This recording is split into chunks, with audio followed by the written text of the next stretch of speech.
اعوذ باللہ من الشیطان الرجیم بسم اللہ الرحمن الرحیم عزیزان ایمان، آج اگست 1975 کی 21 تاریخ ہے اور درس قرآن کریم کا آغاز سورہ بنی اسرائیل کی آیت 66 سے ہو رہا ہے 17/66۔ سابقہ درس میں ایک ہی آیت ہمارے سامنے جو آئی تھی تو اس کے آخر میں کہا یہ گیا تھا ابلیس کی تحدید چیلنج کے جواب میں، اس نے کہا تھا کہ تم دیکھو میں اس کی ذریت کے ساتھ کیا کچھ نہیں کرتا، اسے کس طرح چگنی کا ناچ میں جاتا ہوں۔ تو اس کے جواب میں یہ کہا گیا تھا کہ یہ ٹھیک ہے، انسان اگر علی حال ہی رہے گا تو تو واقعی اس کو مغلوب کر لے گا، لیکن ان عبادی لیسا لکا علیہم سلطان، جو میری معصومیت اور عطایت اختیار کر لیں گے ان پر تیرا کوئی غلبہ نہیں ہو سکے گا۔ اور اس کے لیے آگے کہا تھا کہ وَاکْتَفَىٰ بِرَبِّکَ وَکِیلًا، یہ عطایت میرے قوانین کی ہوگی اور وہ ایسے ہیں جن سے پوری طرح سے بھروسہ کیا جا سکتا ہے، اعتماد کیا جا سکتا ہے۔ توکل کے یہی معنی ہیں اور یہ قوانین ایسے قابل اعتماد ہیں۔ اب بات تو یہ ہو رہی تھی انسان کی نفسیاتی دنیا کی، کیونکہ جیسا کہ میں نے عرض کیا تھا کہ یہ تو کشمکش ہے انسان کے اندر بلند اقدار کی اور اس کے پس حیوانی جذبات کی، مفادات کی، دی بیسٹ ان مین کی اور انسان کی۔ تو اس کے لیے تو یہ تھا کہ قوانین خداوندی کی اطاعت کرنے والا انسان، اس کے اندر اتنی قوت پیدا ہو جاتی ہے، یا یوں کہیے کہ جب انسان اپنی صلاحیتوں کو اور قوتوں کو قوانین خداوندی کے تابع صرف کرتا ہے تو پھر یہ ابلیسی جذبات اس پر کسی صورت میں بھی غالب نہیں آ سکتے۔ وہ صلاحیتیں اور قوتیں تو انسان کے اندر وہی ہوتی ہیں، ان کا صرف طریقے استعمال یا مصرف ہے جو اتنا بڑا فرق پیدا کر دیتا ہے۔ سمجھانے کے لیے جیسا کہ میں کہا کرتا ہوں کہ وہی پانی دریا کے ساحلوں کے اندر گھرا ہوا چلے تو وہ ممت حیات ہوتا ہے، اور وہ جب ان ساحلوں کو توڑ کر حدود فراموش ہو جائے تو وہ عالمگیر ہلاکت کا باعث بن جاتا ہے۔ پانی وہی ہوتا ہے، صرف اس کے استعمال کا، اس کے اپنے آپ کو گروہ کار لانے کا فرق ہے جو تعمیر اور تخریب کے نتائج پیدا کرتا ہے۔ یہی صورت انسان کی ہے، اطاعت خداوندی سے باہر سے کہیں کوئی چیز اس کے اندر نہیں آتی، اس کے اندر کی اپنی صلاحیتیں، ان کا رخ بدل دیا جاتا ہے، ان کو پابند سواحل کر دیا جاتا ہے۔ اس طرح سے وہ ہلاکت کی بجائے تعمیری نتائج پیدا کرتے ہیں۔ اور اس کے لیے کہا یہ جو پہلے کہا کہ میرے بندوں پر تیرا کوئی قابو نہیں چلے گا، تو وہیں یہ بات کہہ دی کہ کفا بربک وکیلا، یہ وہ بات ہوگی کہ انہیں قوانین خداوندی کے، وہ قوانین خداوندی کے تابع زندگی بسر کریں گے، اور وہ قوانین ایسے ہیں جن سے پورا پورا بھروسہ کیا جا سکتا ہے۔ اصل چیز یہ ہے جسے کہتے ہیں توکل، وہ تو ہمارے ہاں تو اب ہر لفظ اپنے معنی کھو چکا ہوا ہے۔ دین یا مذہب میں آتا ہے تو وہ اپنے معنی کھو لیتا ہے، الفاظ قائم رکھتا ہے، اور توکل با خدا کے معنی تو اب آپ کو معلوم ہے نا کہ کیا ہے۔ بیٹھے ہیں اللہ کے توکل کیے ہوئے، یعنی جب کوئی اور طریقہ، تدبیر، سہارا وہ نہ اختیار کیا جائے تو اس کے بعد اسے کہتے ہیں توکل۔ اور یہ پھر درویشی اور فقر کی انتہائی شان بتائی جاتی ہے کہ توکل علی اللہ بیٹھے ہیں. آپ کو یاد ہوگا ایک دفعہ طلوع اسلام میں بھی واقعہ شائع ہوا تھا. واقعات تو اس قسم کے ہر روز بے شمار ہوتے ہیں، لیکن اس میں یہ تھا کہ وہ مولوی غلام رسول صاحب ایک دفعہ ان کی کیفیت یہ تھی کہ بیوی بچے گھر میں ہوتے تھے، وہ 6 مہینے وہ اللہ کی تلاش میں وہ چلے جاتے تھے، جنگلوں میں، شہروں میں، صحراؤں میں مارے پھرتے تھے، واپس آ جایا کرتے تھے، پھر 2-4 دن کے لیے پھر دوسری سمت کو نکل جاتے تھے. تو ایک دفعہ وہ آئے تو انہوں نے دیکھا کہ گھر میں سب طرح سے خیر خیریت ہے. انہیں حیرت ہوئی، ہونی چاہیے تھی. مقرب بارگاہ خداوندی کے گھر میں خیر خیریت ہو تو اس سے زیادہ چیز ہونے تعجب یا باعث تشویش کیا ہو سکتی ہے کہ سب جی رہے ہیں اسی طرح سے. تو بیوی سے پوچھا کہ میں تو سب کچھ ختم کر کے گیا تھا، تو یہ کیسے گزارا تم نے اتنا وقت؟ تو اس نے کہا کہ وہ ٹھیک ہے، ناج بجاج تو آپ باندھ گئے تھے اللہ کے راستے میں، یہ بھینس تھی ہمارے پاس موجود، ہم نے اس کی بڑی خدمت کی، اس کا دودھ بیچا اور اس سے ہم گزارا کرتے رہے.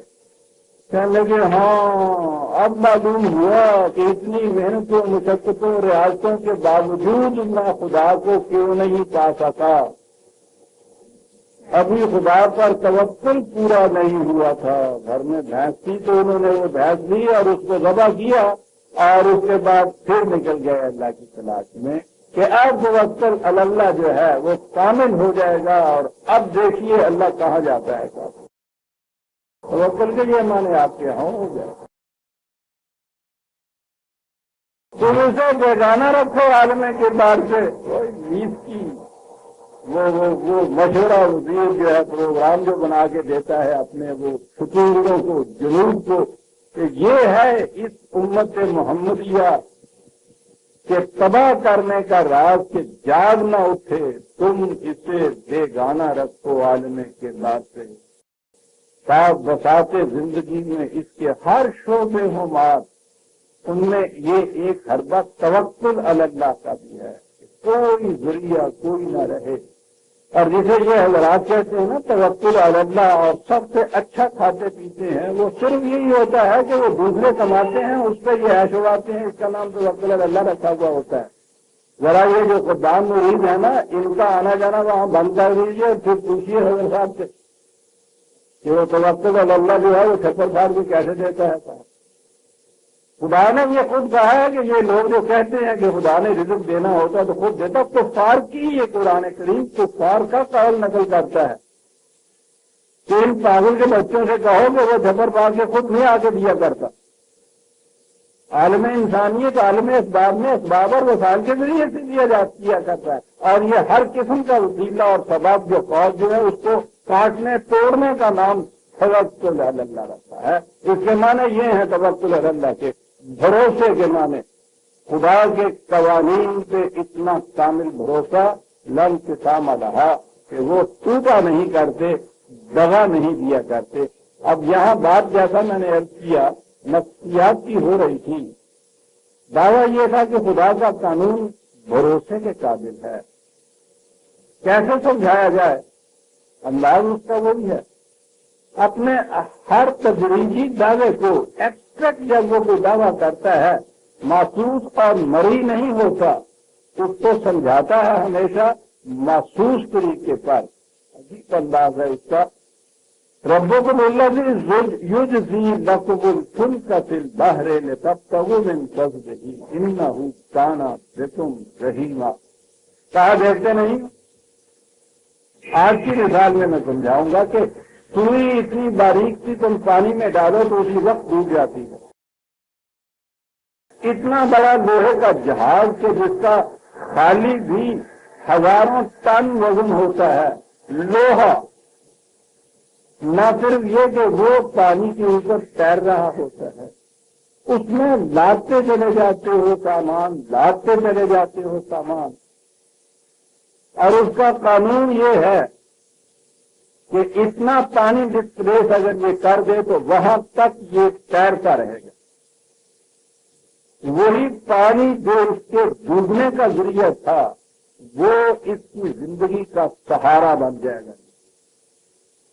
اور یہ ہمارا وہ قانون ہے، پوچھو جہاز کے کپتان سے، اس کی نگاہ ہمیشہ اس لکیر پر ہوتی ہے جو قانون خداوندی کے مطابق کھینچی ہوئی ہوتی ہے کہ اس حد تک پانی کے اندر یہ بوجھ سے اگر ڈوب جائے تو پھر یہ جہاز نہیں ڈوب سکتا، تیرتا رہے گا، طوفان آ جانا اور بات ہے، لیکن نارمل جو اس کے قوانین ہیں ان کی روح سے کہا کبھی یہ بھی تم نے سوچا ہے کہ ایک سوئی لوہے کی تو پانی میں اسی وقت ڈوب جاتی ہے، اور اسی لوہے کا اتنا بڑا جہاز گرانڈیئر جو ہے وہ کس طرح بت کی طرح سینہ باہر پہ تیرتا ہوا چلا جاتا ہے بنائے اس سامان کے وہ جو پھر خود ہزاروں من کا ہوتا ہے، یہ کیسے ہو جاتا ہے؟ تم کس طرح بھروسے کے ساتھ کشتی میں بیٹھ جاتے ہو اور کہتے ہو کہ ہاں بھائی چلو ٹھیک ہے، پانی میں ڈوبنے والی چیز اگر تمہیں لیے دیتی ہے، تم خود ہی ایسا نہ کر لو کہ اس میں اس لکیر کے نیچے تک بوجھ لاد دو، یعنی اس کے قانون کی خلاف ورزی کرو کہ اس میں اتنے مسافر بٹھا دو۔ یہ جتنے حادثے کشتیوں کے ہوتے ہیں اس کے بعد یہی پتہ چلتا ہے کہ صاحب اس میں کیپیسٹی تھی 20 کی اور اس نے 30 بٹھا دیے، اس میں یہ تو قانون سیکھنی کی اس نے، اس کا نتیجہ تو یہ ہوتا ہے کہ وہ ڈوب جائے۔ لیکن اگر اس کے قانون کے مطابق یہ کشتی اور اس کا وزن وہ اس کے مطابق اگر ہو اور سمندر میں کوئی چیز غیر معمولی حادثہ نہ آ جائے تو وہ کبھی نہیں ڈوبتی، اسے توکل کہتے ہیں۔ یہ جو زمین سے ایک کمرے کے اندر بیٹھے ہوئے میز سے کیلکولیشن کر کے اور انسان ہی نہیں اتنے بڑے جہازوں کو چاند پہ بھیج دیتے ہیں اور اب تو مریخ پہ بھیج رہے ہیں، اس یقین کے ساتھ وہ بھیج رہے ہوتے ہیں، اتنے بڑھ کر اتنے سیکنڈ کے اوپر سپلٹ آف دی سیکنڈ کے متعلق کیلکولیشن ان کی ہوتی ہے، وہاں پہنچے گا، پھر یوں جائے گا، پھر ڈائریکشن اس طرح بدلی جائے گی، وہ اترا وہ گیا، یعنی یہ سب کچھ اس یقین کے ساتھ وہ یہاں بیٹھے ہوئے یہ کرتے ہیں، کنٹرول کر رہے ہیں، اس یقین کے ساتھ وہ اس میں سوار ہو کے وہ چاند کی طرف مریخ کی طرف چلے جاتے ہیں، اس یقین سے وہ نیچے پھر اترتے ہوئے تو ان کو دیکھا ہوگا، ہم نے بھی وہ ٹی وی پہ دیکھا ہے، جو ان کا اندازہ ہوتا ہے کہ وہ جہاں سمندر میں اتریں گے اس کے قریب ہی دوسرے جہاز موجود ہوتے ہیں۔ یہ کیلکولیشن کیا ہے؟ قانون خداوندی کا مطالعہ ہے۔ کفا برب کا وکیلا، پوچھو ان چاند سے جانے والوں سے کہ خدا کس طرح سے بہترین وکیل بنتا ہے، توکل کسے کہا جاتا ہے، وہ بتائیں گے آپ۔ بھینس کو ذبح کر کے بچوں کو ٹکڑے ماننے کے لیے چھوڑ دینا، یہ نہیں وہ توکل ہے۔ کانا بکم رحیمہ، یہ عام حالات میں تم نے اسے دیکھ لیا، اطمینان سے بیٹھے ہوئے ہوتے ہو، اور ان حالات میں تو خدا یاد بھی نہیں آتا۔ خدا یاد آتا ہے وَإِذَا مَسَّكُمُ الضُّرُّ فِي الْبَحْرِ ضَلَّ مَن تَدْعُونَ إِلَّا إِيَّاهُ، اس سے پہلے جو تم اس کی وہ 11ویں والے کی اور 17ویں والے کی وہ جو 12 برس کے بعد دیتا ہے، وہ ڈوبی ہوئی بیڑی جو ہے اس کو نکال دیا انہوں نے، وہ برات کے ساتھ ڈوب گئی تھی نا وہ بیڑی کشتی، تو وہ پھر یہ 11ویں والے جو اس سال ہے، 11ویں والے اس لیے کہ 11 سال کے بعد انہوں نے وہ 1 سال پہلے تو چلا گیا تھا، اس کے بعد 11 سال سے تو وہ انہوں نے پھر وہ کشتی نکال دی تھی، کشتی ڈوبنے لگی، ادھر ادھر کے مسافروں نے بھی کام کیا تو اس میں ایک بیٹھا ہوا تھا مسخرہ تھا بھی، تو اس نے لگوٹا لوگ عوام تھے وہ لگا کودنے، اس نے کہا تو سواریوں میں کیا کرنے لگا، کودنے لگے ہو، تم دیکھتے نہیں ہو کہ نیاز ہم نے پہلے سے ہی منت مان رکھی ہے 11ویں والے کی، اس واسطے یہ اس میں خطرے کی بات نہیں کرنے کا، مجھے بھی ایمان ہے اس کے اوپر سے وہ بات رکھی ہے آپ نے، وہ کیا کرتا ہے، میں منکر تو نہیں ہوں کلامات کا، میں جانتا ہوں، لیکن مشکل یہ ہے کہ وہ 11 سال کے بعد گوئی نکالا کرتا ہے اور میں نے کام کرا ہی رہ گیا تو میں بھروسے سے نہیں رہ سکتا، تو ویسے کٹے گا ضرور ہو گیا پانی میں کرتا ہوں۔ وہ کہتا ہے جو بھی اس سے بہتر تم کرتے رہے صاحب اس کو بھول جاتی ہے سڑی باری جب وہ طوفان آیا کرتا ہے تو سلامہ نہ جا تم ابھی بڑھ رہے آ رہا تم پھر جب وہ تکلیف اور ہو جاتی ہے وہ طوفان فرض ہو جاتا ہے تو مشکل سے نجات پا لیتے ہو پھر تمہاری وہی کیفیت ہو جاتی ہے پھر تم اس کے گواہ نہیں تو بھول جاتے ہو۔ اور یہاں کہا وہ کانل انسان ہو کفورا، کیا بات ہے یہاں کفر سے کفور کی بات جو کہی ہے یوں اس کی کیفیت یہ ہوتی ہے مصیبت میں تو یہ بڑے بڑے باہیے بھی کسی نہ کسی طرح سے کچھ آوازیں دینے ہی لگ جاتے ہیں اس کو، لیکن اس کے لیے تو یاد ہوگا آپ کو میں وہ جو ہندی دوہا سنایا کرتا ہوں بات وہ بڑی کم کام کی ہے کہ دکھ میں تو ہر کو بھجیں اور سکھ میں بھجے نہ کو، جو سکھ میں ہر کو بھجے تو دوستا ہے تو بہت اچھی بات۔ سکھ میں ہر کو بھجے کے معنی پروسیس کرنا ہوتا ہے، ہر خدا کو کہتے ہیں ان کے ہاں ہری ہری اور ہر، دکھ میں تو ہر کو بھجے اور سکھ میں بھجے نہ کو، جو سکھ میں ہر کو بھجے تو دکھتا ہے تو ہو۔ تو یہ جو قوانین خداوندی کی عطایت ہے وہ تو زندگی کے ہر لمحے میں ہر سانس میں اس کی عطایت ہو، اور اگر اس کی قوانین کے مطابق زندگی بسر کرتی رہا جائے انسان کرے تو کبھی بھی مشکلات اور مصائب کا سامنا نہ کرنا پڑے۔ انفرادی اور اجتماعی دونوں حیثیتوں سے قوانین خداوندی کی ہدایت ہوگی جب یہ چیز پوری ہو سکے گی۔ تو کہا کہ ٹھیک ہے کشتی تمہاری ساحل پہ آ لگی، خشکی میں آ گئے اور اس کے بعد پھر تم بھول گئے ایسا امن تم این یک سے تب تم جانے برے اور یوسلا علیکم حاسبا ثم لا تجدوا لکم وکیلا۔ تو کیا وہی جھکر جو وہاں آیا تھا سمندر میں وہ یہاں خشکی میں نہیں آ سکتا؟ اسی قسم کا طوفان یہاں آئے، جھکڑ آئے، آندھی آئے، وہ اس کے اندر یہاں ہمارے ہاں تو خیر وہ ریت ہی ملی ہوئی ہوتی ہے، صحراؤں کے اندر جو ہے بہت کھلا ہوتا ہے اور تیز جھکڑ چلتا ہے تو وہ پتھر کی کنکریاں بھی وہ ساتھ لے کے چلا آ سکتا ہے۔ بڑی ہلاکتوں میں آندھی ہوتی ہے وہاں، کہا کہ خشکی میں بھی تو ایسا ہو سکتا ہے، یعنی خشکی اور قریب کوئی بھی مقام ایسا نہیں ہے کہ جہاں اگر تم قوانین خداوندی سے بے نیاز ہو جاؤ تو وہاں کوئی اور چیز ایسی ہے جو تمہیں حفاظت دے سکتی۔ قرآن کا تو انداز یہ ہے نا، جیسے میں نے کہا ہوا ہے کہ وہ بات سمجھانے کے لیے کبھی ان اسباب کا ذکر کرتا ہے جو براہ راست ہوتے ہیں کہ آندھی نے تمہیں ہلاک کر دیا، کبھی وہ خدا کے قوانین کے تابع خود خدا کے متعلق کہتا ہے کہ خدا اس طرح سے ہلاک کر دیا کرتا ہے۔ کہا کہ جو کیفیت بھی تو وہاں پیدا ہو سکتی ہے۔ آمنتم ان یعیدکم فیہ تارۃ اخری فیرسل علیکم کاشفا من الریح فیغرقکم۔ تو کیا پھر یہ نہیں ہو سکتا تم نے ایک ہی بار تھوڑا جانا تھا سمندر میں، دریا میں یا کشتی میں؟ یہ سواریاں یا سامان لادنے والے تو شاید ایک دو بار جاتے ہوں، اور یہ کشتی والے جہاز والے یہ تو ان کا تو کام ہی یہی ہے، ساری عمر وہ ادھر سے وہاں وہاں سے یہاں چلتے رہتے ہیں۔ کہا ایک دفعہ اگر تم نے اس طرح سے حفاظت پا لی، امن میں آ گئے اور پھر اس کے قوانین کو بھلا دیا تو پھر ایسا نہیں ہو سکتا کہ دوبارہ جب تمہارا جہاز پھر دوبارہ جائے تو وہیں ویسی ہی صورت پیدا ہو جائے، پھر وہاں ڈوب جاؤ۔ یہ کیا چیز ہے جو ساحل پہ بھی جہاز آ جائے تو پھر بھی اس کے قوانین کی حفاظت کرو؟ دیکھو کہ تمہارے جہاز میں کوئی نقص تو نہیں پیدا ہو گیا ہے، کوئی خرابی تو نہیں کہیں پیدا ہو گئی۔